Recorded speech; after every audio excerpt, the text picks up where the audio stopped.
Hi, I'm Leon Coldero, and this is my OMG interview. Well, I have been performing for quite some time. I'm started off doing parang, traditional parang music, and then because it was a part of my family, and that's what they do traditionally. Every Christmas, my uncle, my mother's brother, would, pick me up and take me paranging from house to house. But I thought that, it was great and everything else. I do enjoy parang because it's part of our culture. But I wanted to be an entertainer, a performer, not only just around Christmas time, but, throughout my life, I should say. And of course, the next genre of music that is close to my heart, that I hold really dear to my heart, is soca. And decided that, I'm going to start doing soca. And ever since I started, I can't remember, in school days, I have to say that soca has been good to me, and I have been good to soca. Well, I have several popular songs that people can, tag Leon Coldero with. And we'll start first like with the parang. You'll find people will see me, all over the place and be like, I am Leon Coldero from Cantaro with my cuatro. That's how they would, greet me, I would say.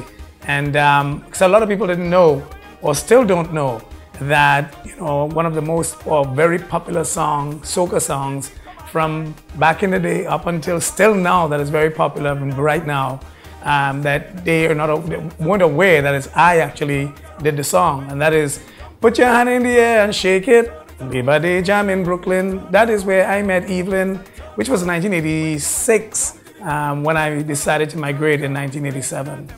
Well, I have done it all. And when I say I've done it all, I have done here in Trinidad, I've done chutney competition, soca mona competition. I've entered the soca mona competition on several occasions, made it to the finals, and worked. When I was a member of Sound Revolution, I left Sound Rev and migrated to Canada, formed my own band. Did mainly the club circuits there for a while. And then I came back to Trinidad to perform in 1991, I think it was, when Byron Lee and the Dragonaires, he discovered me, I should say, and asked me if I would like to come to Jamaica for Carnival. And thinking, me being Trinidadian and never been to Jamaica, I was a little bit hesitant at first, because I was thinking, I wonder, how would Jamaicans accept Leon Coldero as a performer, because my performance is one with a lot of gyrating, as they call me, the original whiner boy, and Jamaicans people a little more, how should I call it, a little more rough and tough, and like, what's man doing on stage, whining, and but I'll tell you the truth, performing in Jamaica was epic. It was phenomenal. I mean, to see how these people were just eating out of the palm of my hands and screaming, and it was crazy, in front of thousands and thousands of people. After my stint with Byron Lee, I decided, I wanted again to do my own thing, and put together my own band called Code 868, which is Florida based. The band is still together, and we've been touring, doing places like Turks and Caicos, Cayman Islands, Belize, throughout North America, Canada, wherever a promoter needs a high energy performer with a band. And also to, thinking about logistics and everything else, that it was going to be a way out for the promoters not to have to put themselves into, further expense to bring a band, let's say from abroad, where they can have a band there already that can also accommodate other artists as well. As I said, the band is still together, and we're still working, doing the North American and the Caribbean, whoever needs my services. Over the past, I would say as much as 5 to 10 years, I've been contemplating, and, sometimes we go through changes in life, and I was at a stage in my life where I started to question myself and asking myself, there was something missing.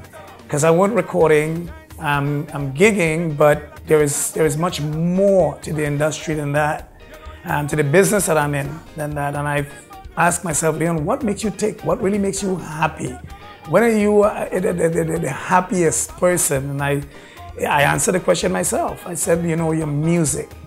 That is what you need to do. You need to get back into your music, not part-time, but full-time. And this year, I have decided to make that change and or make that turnaround, as the title of one of my songs, Turn It Around, and decide to come back home, which I'm now doing as of this year, 6 months in Trinidad, September all the way through till after Carnival, and then 6 months. Again, of course, once Carnival is done, you tend to look to travel and work abroad.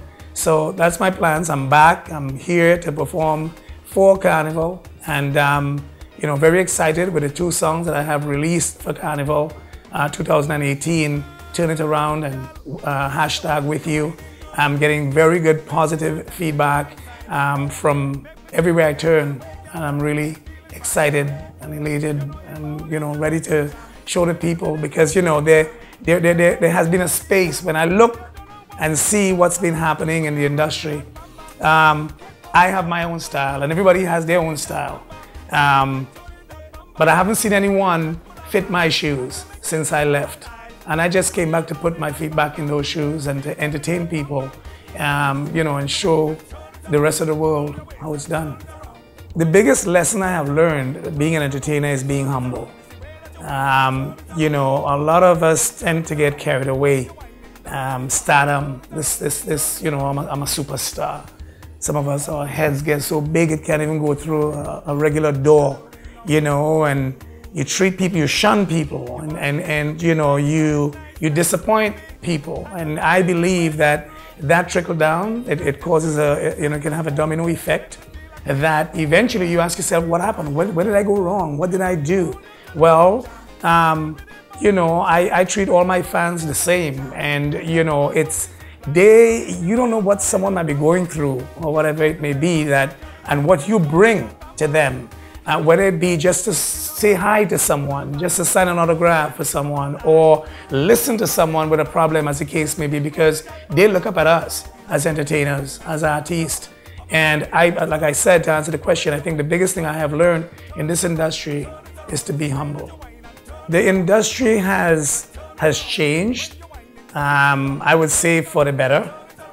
The music has changed. Whether that is for the better, I can't say. I mean, who am I supposed to say? Who am I, you know, to say that? But we got to change with the times.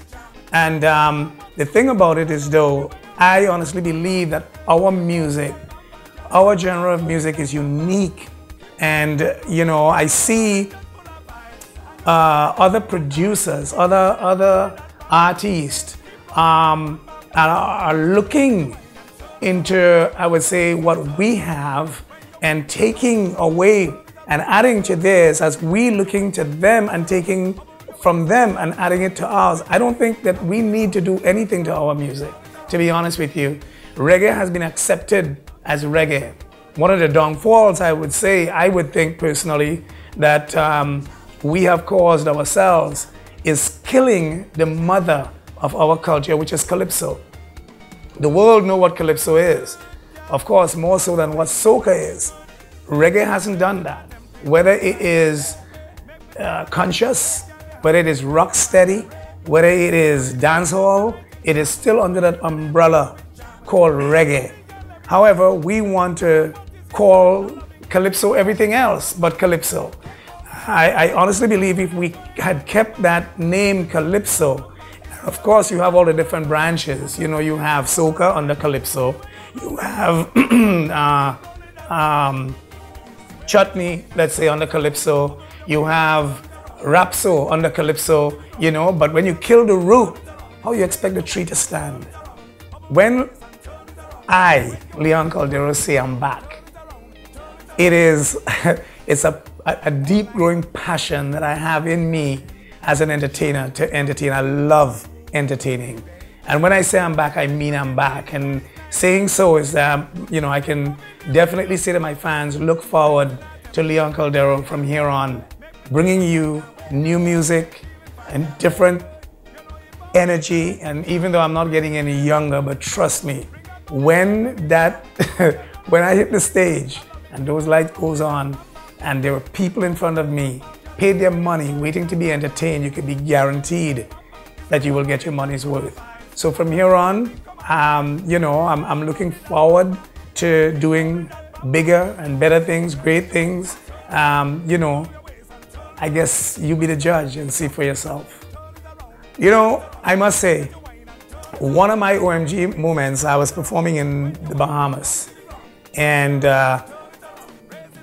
going back upstairs to my room and just saw fans screaming, ladies, you know, throwing themselves down on the floor and oh my gosh, it's Leon, oh my God, you know, like, and I'm just looking at them like, you know, easy, take it easy. I'm just like you guys. I'm a human being. I just choose to be an artist. I just choose. Well, I didn't choose that. I would say probably, you know, not probably, I was blessed to be an entertainer. And I am no different from no one else. So it just freaked me out to see how people react to us as entertainers. I'd like to thank everyone for viewing this, me being interviewed here at OMG. And follow me on all social media platforms, Facebook, Instagram, Twitter. It's Leon Coldero. And again, I would like to say all the best. I want to thank all my fans for following me for over all these years. Again, thank you and bye-bye.